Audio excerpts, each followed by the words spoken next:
My name is Phil O'Connor. I'm the Mayor of Brewarrina Shire.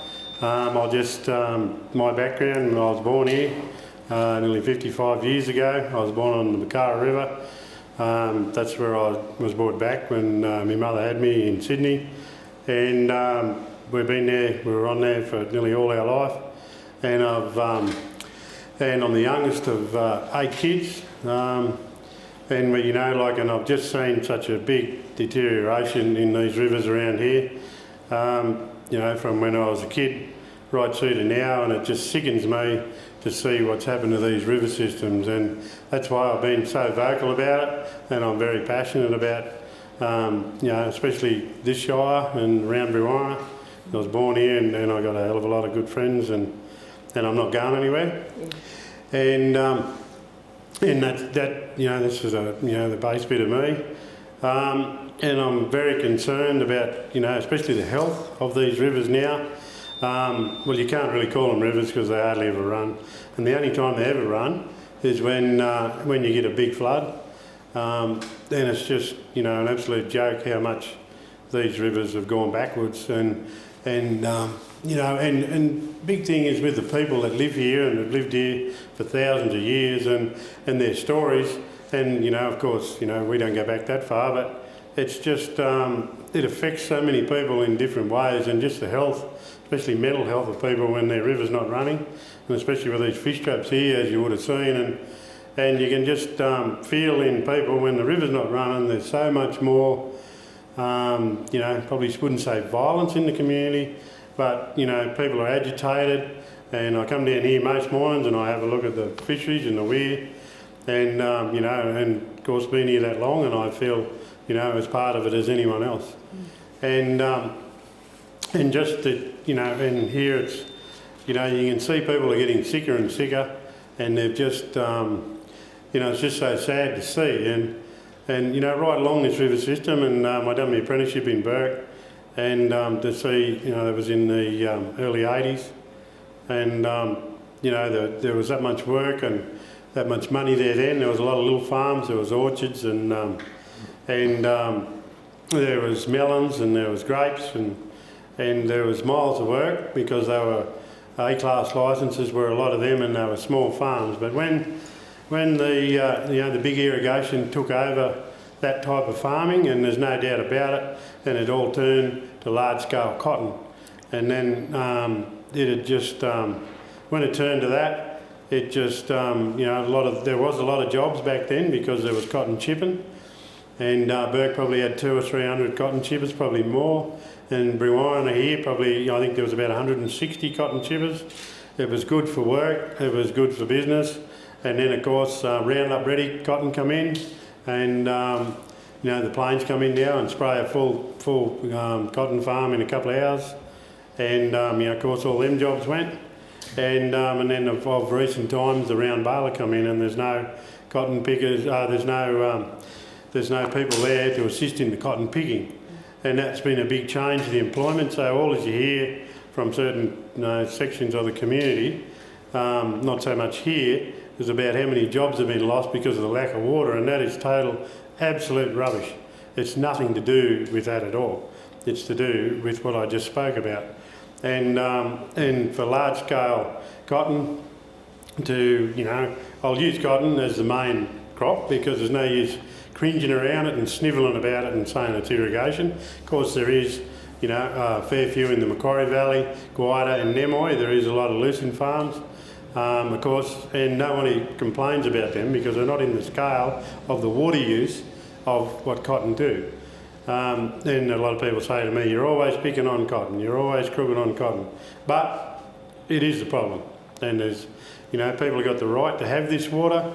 They've accessed these licences, they've got hold of these licences, and they've been given out willy-nilly to a river system that just can't handle the amount of water that's been handed out. These extraction licences, they've been just given out way too much than this river can handle. It just can't handle what's being extracted out of it. It's like trying to water 1,000 head of cattle on one 44 drum of water. It just can't do it. And then the further you are upstream, just below the dams, as we've heard this year, all as we've heard is zero allocation, zero allocation.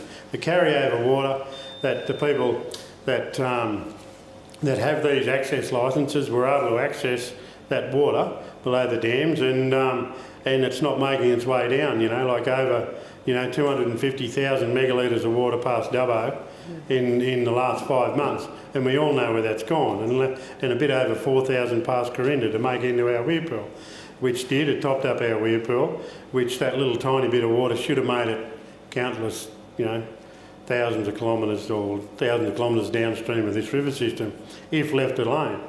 I'm not crooked on irrigation. I have a small A-class licence myself to irrigate 25 acres, 10 hectares, and and I just can't use that anymore. I used to try to grow lucerne and melons and crops that would employ a few people and create a few jobs and feed some people. But no, now I can't access that. The biggest problem with that has been the change in the rules, where A-class licences used to be a maximum of 150 mil, which was great, and there was lucerne. There's still 9 A-class licences here in the Brewarrina Shire, and there's none of them getting used now, of them small access licences, and there is farms just upstream of here who have acquired a lot of A-class licences, and they can extract that water out of any size pump, as you know, up to 36 inch, 24 inch. And when the A-class threshold is, when it hits that, it's 460 megs. It's got to be running over the weir, as you've seen behind here today, and 560 megs at Gira, which is the next gauge height upstream. And there's and when it hits them two heights, you can flick your A-class pump on if you got water in your account. But if there's no measurement of that water, which in the past, there's the amount of extraction licences that had no metering or self-reporting on them, it's been just a free for all. And if you got a licence, or if you got a licence, it didn't matter how much water that you had on that licence, but you could extract water. And if there's not the accurate measurement of that water, which you look at the percentage of the Northern Basin, which had no metering or self-reporting on there. And I know of people, there'd be a lot of people come forward if they wanted to, if they really wanted to come forward, and a lot of people are scared to come forward and talk about the corruption and malpractice that have gone on these farms.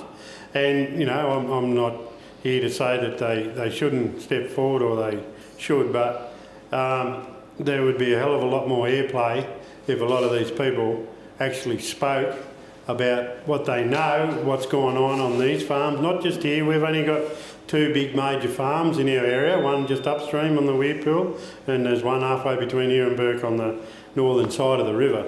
Then of course you got the Berkshire, and they've got numerous cotton farms, and you go to the east of us at Walgettshire, and they're pretty full of them too. There's been no crops grown down here this year because the water hasn't made it down this far. But everyone's seen, and which will be shown again shortly, how much cotton actually has been grown in the valleys, but yet we look at one of the biggest droughts we've ever seen, but no river drought below the storages. And that's, the biggest worry is that these rivers have just turned to dust. And here last week, the fisheries were here testing a few holes downstream to see whether the water that was going to make a difference that hit these water holes downstream.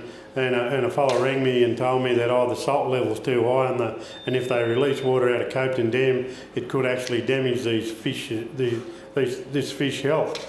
And I said to that person, I said, well, what will actually damage the fish health is if there's no water, because that will definitely kill them. And they're worried about if these fish are going to be affected by the health of this water. And people here know, and we're not all stupid, the reason that they're hanging off of releasing this water out of the dams, and with respect to the Commonwealth Environment Water Holder, J.D. Swirepick, and she controls what comes out, and is also with consultation with New South Wales Water, of when that water gets released.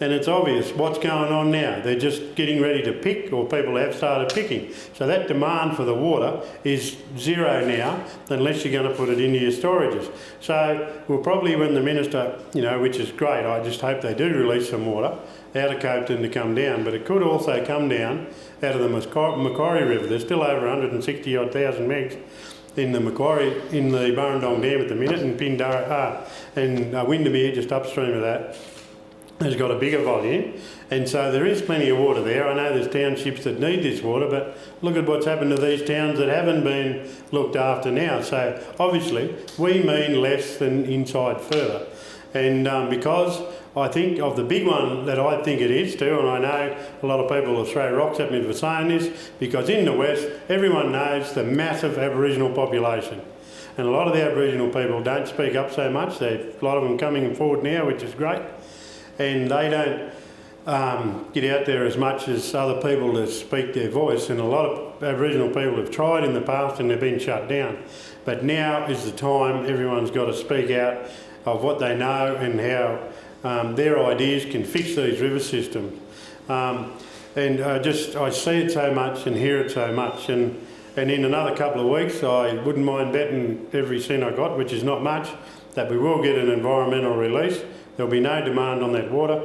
The main reason is they cannot guarantee to protect that water in peak irrigation time, and there's no way until everything's properly metered in these river systems, exact to the litre they take, and then things will change then. I'm sure things will change. Where these extraction licences have had, say if they've got 3,000 megs, for their yearly allocation. Righto, now if they've got to be measured, they've got to be, all them pumps must have meters by the end of this year, end of 2019. They'll probably get an extension if they have not got that already, because no doubt there will be statements say, oh, there's a new meter coming out, this new company's putting this one out. So we'll hang off another 12 months. We'll hang off another 12. But the government's got to say, in which I've got a letter on my desk from the current Premier now, Madam Gladys Berejiklian, and it's on my desk over in my office there at the Shire, that she will guarantee that there will definitely be a no meter, no pump rule. And I will ask her that every time, if we get a decent rain event, a really big rain event, and everyone's allowed to pump again, and if I find or hear, which everyone knows, I get along this river system and around a lot of other valleys pretty well, and if I hear that anyone's pumping without a meter, then I'll be straight onto the Premier, and it's got to be done, and I'll expose them to the max.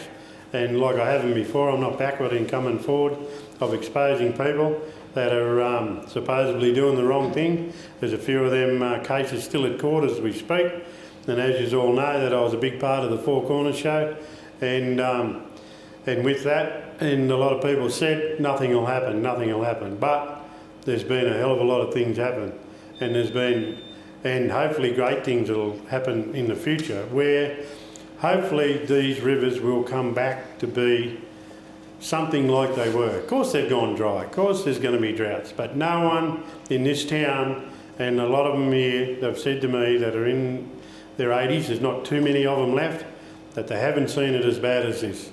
And of course there's been droughts. 60s drought was a big drought. My father spoke about that. And but this is just total neglect, over extraction of water, and nothing to do, I shouldn't say nothing, a bit to do with the drought, but this is a man-made disaster of these river systems. And the fish kill is the main reason of that, because there's not enough water flowing down this river, and we've got people coming this weekend that are going to supply aerators to our weir pool, hopefully, because I'm very concerned that we're going to be pretty close to the same situation. I haven't seen the tests on our water, but the colour of it, because I was at Menindee when that water went the same way, and this weir pool is very close to that. And I'd hate to see the fishing clubs all along these river systems have campaigned and got countless tens of thousands of dollars of like people's money, who are prepared to restock these rivers with Murray cod and yellowbelly, and we've done that. There's been over 120,000 put in this weir pool here, and it just sickens me again to see if this weir pool goes the same way as Menindee. What's all that effort for? And yet another big one too has got away with this out of the system is the fisheries. Like a lot of people here say if you get caught with one cod that's 1 centimetre undersized, you get nearly a $2,000 fine. How many people looked into what the fishery should have been fined or what happened in the Menindee? You know, like, and then they say, yeah, we knew this was going to happen. You know, we couldn't predict all the that event coming together at the one time. But if the government put so much money into fisheries, they should have known something like this was going to happen. And they said, oh, it's happened before in other river systems, but why aren't the government doing something about it? They just sit back, oh, it's happened, but yet they've got off scot-free. The fisheries have got off scot-free with what's happened to these rivers down here. And to talk about this here, I'll talk about a fishway. They put a fishway in our weir pool here. There's 13 weirs from Mungandai to Menindee. This fishway here got put in, and they were going to take 600 mil off our weir pool. Everyone around here knows the reason why they wanted that 600 mil, because we got told by politicians that we don't do anything with our water in Brewarrina, the biggest weir pool on the Barwon system. They wanted to take that 600 mil of our weir pool off to run down to Burke to use for extraction. And until we pushed that, we wanted boards put in when it drops below the crest of our weir, that we put the boards in so at least we retain our weir pool. And we fought for that and we got it to happen. And then there's a protocol that, you know, how much runs in upstream, and then we've got to take them out if there's water coming, and that to allow the fish to swim. All the native people here said, all the Indigenous said, you can't put your fishway on the outside of the river on a bend. Everyone knows that grew up here, and I knew too, that all native fish swim on the inside in the channel of the river. They don't hover out in the shallows and go around the edge. But anyway, $2.1 million of this weir pool, of this fishway got put in here to put it in for just the reason to take 600 mil of our water, because it's the biggest weir pool, and the only reason that everyone knows here is for that. No other reason, nothing to do with the fish. I come down and check that fishway and it's running nearly every day that I can. I only got a property upstream here that's only a couple of k's out of town, so it allows me to do it, and I'm passionate about it. And the only thing I've seen swim through that fishway is carp and little foggy tails. And you know, they're good feed for the cod, and they're a native fish. But you know, that's then they die the quickest, because they're the ones that run out of the oxygen the first of any fish.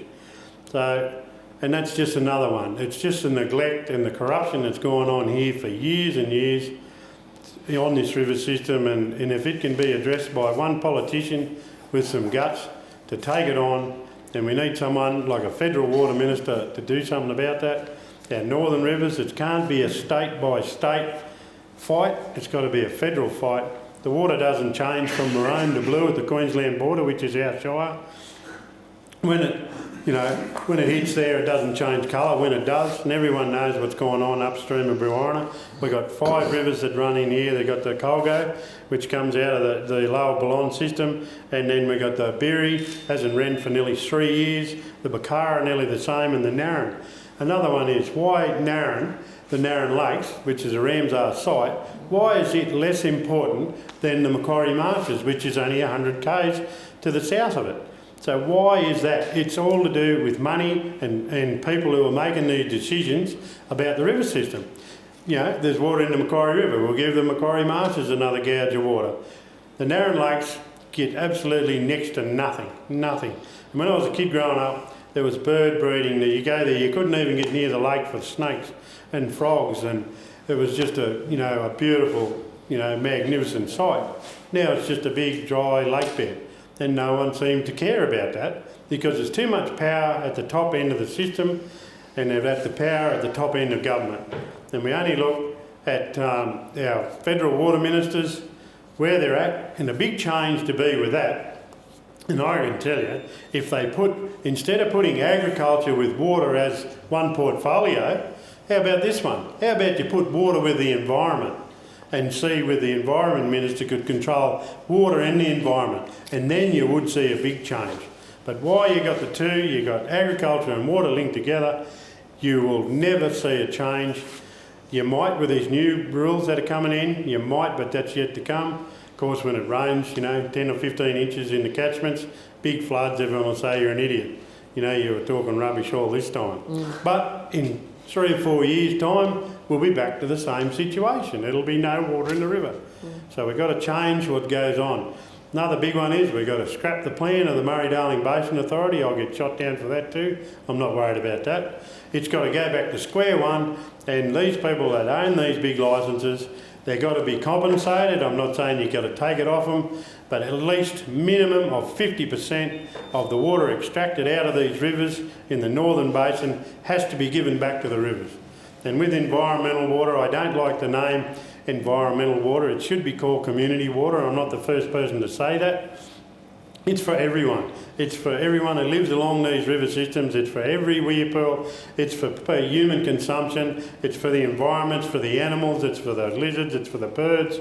It's for everything. And that's where it should be community water. The environmental word stops a lot of people thinking, I'm not an environmentalist. I think we've got to change that word of that water, and a lot of people will support it a lot more.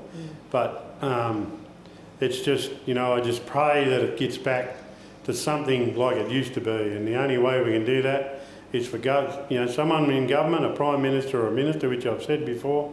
I've made a lot of videos and I've spent a lot of time and my own money and own effort. I haven't snouted the government's trough once. As council, I've been accused of it. Who's paying for all your fuel while you're running around? I've used all my own. I don't even have a Shire car. I don't have a Shire phone. I don't snout the trough one bit. The council mayor's expenditure, I'll say this one was $42,000 before I got on council, and now it's $3,000 for the 12 months. I'm not saying that to big note myself, and I'm not saying that to badmouth other mayors, but I'm entitled to use it, and I could use it, but I don't use it, and that's how passionate I am about that.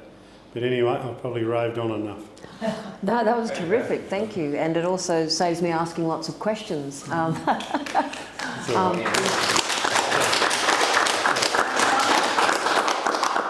Can I just ask just one or two about particularly the regulatory structure?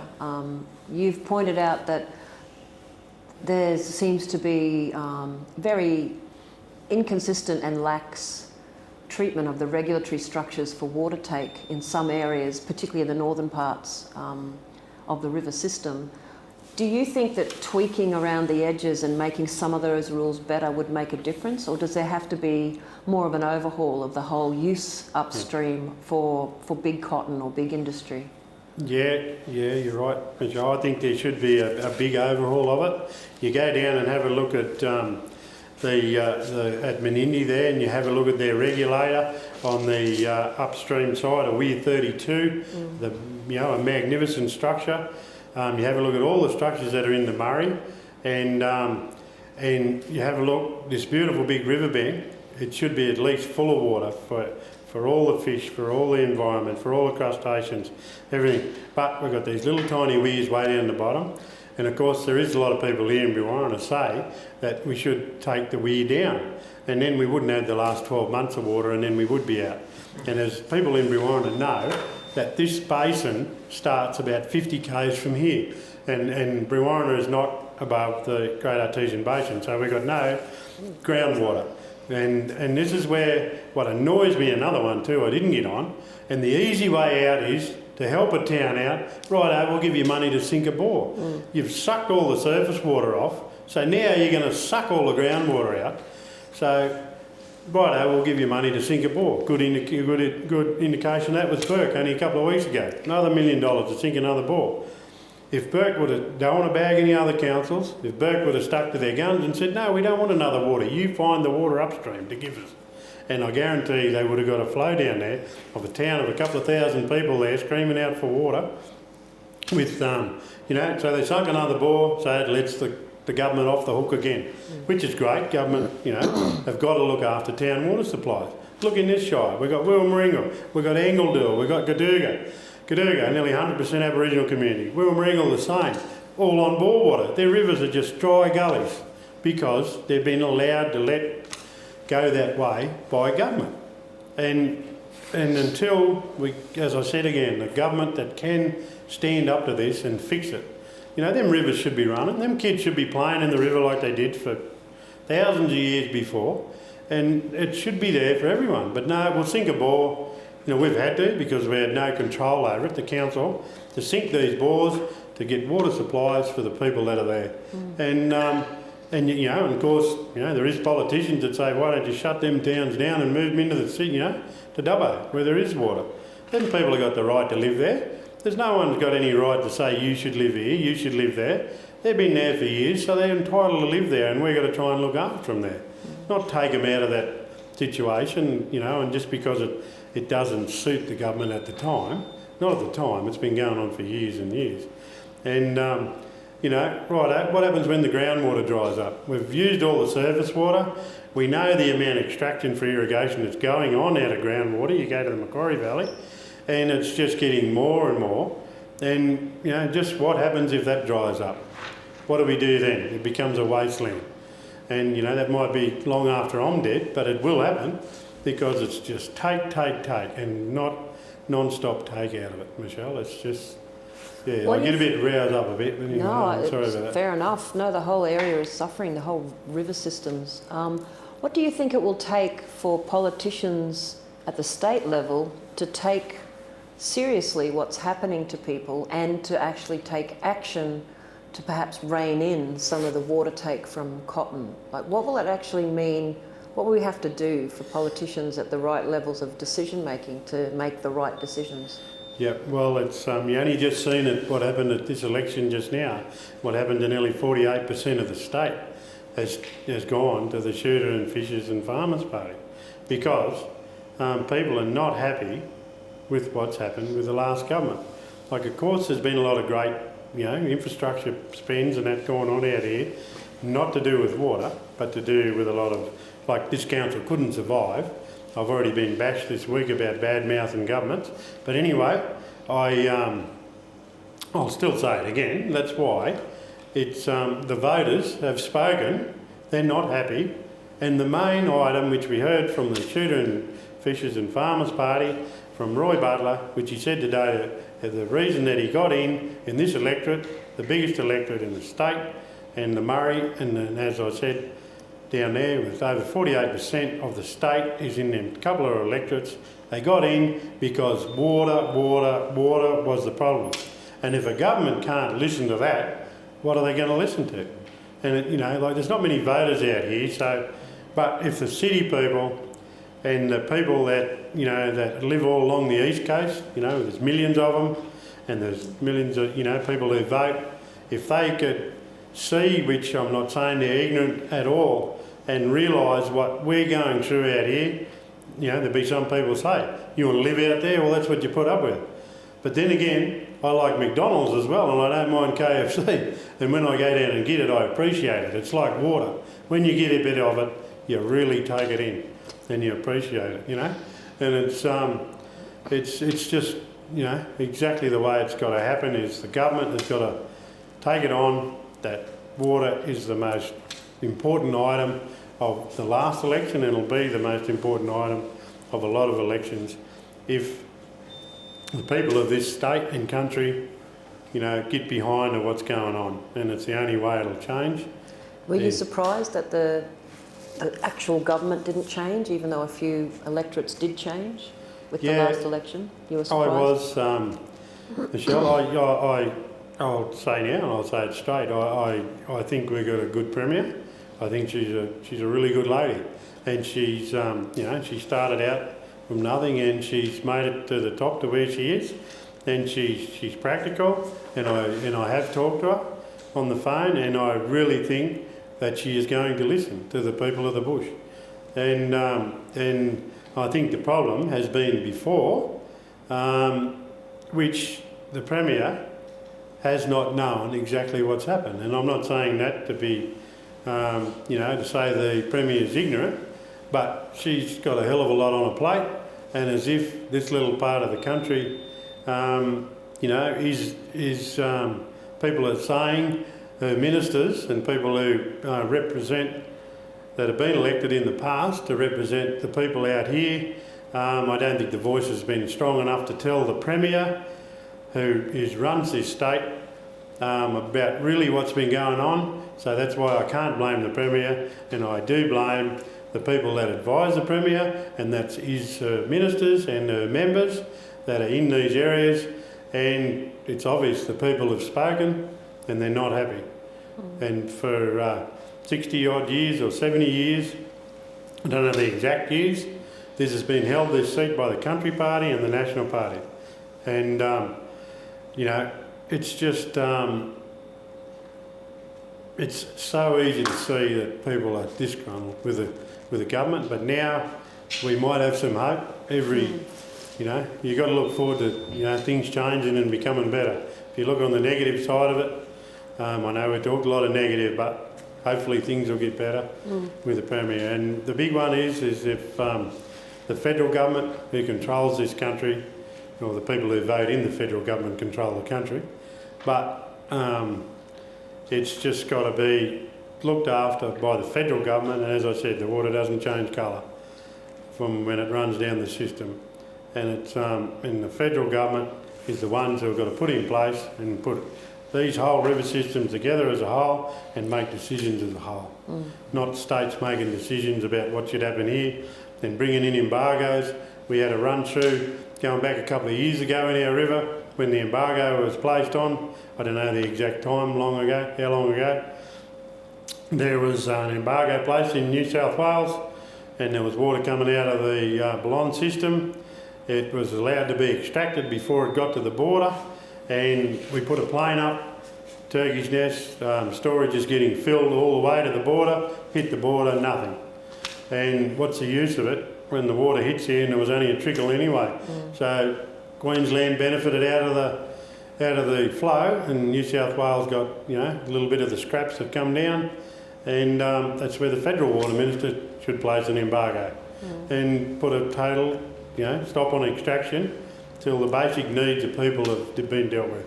Yeah, no, that's good. Gil, did you have any questions? No, covered it all. We're really happy with what you've explained to us, so thanks so much for your time, and we'll wrap it up there. Thank you very much. Thanks, Michelle. Okay, Thank you. and good luck, because it's going to be an interesting time now. Good on you for coming out, and I thank everyone here for, you know, putting it in. Yeah. But yeah, no, it's good. I hope you don't say that thing was off, because it'll take a bit of repeating. No, I think they got it all. So no, and we'll be keeping in touch with everyone who came and spoke with us and letting you know where we get up to and when material's available on websites and reports. So yeah, we're pretty good at staying in touch with folks. So if you do think of anyone else who'd like to talk to us, just let them get in touch. We can interview on the internet or ring them up. Or I'll get a card or something. Or definitely. I got Mark's on it. Yeah, good. Now, we'd like to stay in touch. There's a whole lot of really quite terrific recommendations have been coming out of the community. So, and on an upbeat note, even in the kind of the ground zero of the hard impacts of this, like in Menindee, we had a little 9-year-old girl come up and read a poem. We met a young fella called Riley from Adelaide. He's 14. And he works every weekend with his father's water trucking company. And then it's Riley's Run. They bring the water trucks up to bring water to Menindee. So just some beautiful stories about people supporting each other. So I missed that one too. I should have give Griffith community a run on that, because they've been doing that too? Yeah. That's awesome. That was good, and we got another load last week, and the first load was brought up, and it was for all the businesses and the schools and the rural landholders, but this one's for everyone. Yeah. And it's, you know, and there's people coming, and we got 22 pallets of water that's been bottled up in wine bottles. So. We're not filming anymore, but can I just ask, is the Shire Council's worried that, not worried, has there been no government provision of drinking water because there's no acknowledgement by the government that the water is so bad that you can't drink it? Or why is there no government provided drinking the water? Our water quality here meets all the standards. All the standards, and I'll drink this water here. There is certain sections of the reticulation of the water where you get near the end of the line, and of course with the silt build up and the shells and that water does taste a bit different. But there's no health risk to anyone. What about in other places like Menindee? I know you can't speak for the councils, but why would they not be providing bottled water when no one will drink the town water?